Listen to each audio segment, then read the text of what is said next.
Wat had je zelf stemt? Ik heb voorgestemd. En ik heb ook vanochtend in de krant kunnen lezen dat er meer mensen zijn in Friesland die daarvoor zijn. Maar het is nog geen gelopen race. Komt er aan zijn eenlingsblok van GroenLinks en de Partij van de Arbeid. Leden van de partijen konden ontuiterlijk Joet var of tjin in een kandidatenlist en programma stemmen. Dat geerwerking werkje kin blikt wel in Tietzerkstra deal. Dat de partijen zo'n verliezen hier in je fractie binnen. Er zijn al heel veel lietse partijkers en je kan beter de hand in elkaar slaan. En meer geerwerkje, echt landelijk, hè, zodat je gewoon in je partij hebt. En dan hoop ik dat heel veel mensen daar ook licht in zorgen. Want grote principiële verschillen binnen er net meer, neffens Kleinhuis. Nee, wij kwamen er heel snel achter dat wij volle meer overeenkomsten hebben.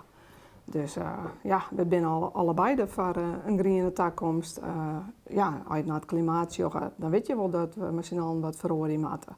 Alleen nog de PvdA die zoekt dan ook altijd nog heel erg naar je meest lietse beurs. En inmiddels is zeg maar GroenLinks natuurlijk, die weet ook dat net iedereen het betalen kan. Dus daar moeten we gewoon met z'n allen een goede oplossing van bedenken. Je het misschien al eerder matten in jouw optiek of is dit juist wel een goed moment ervoor?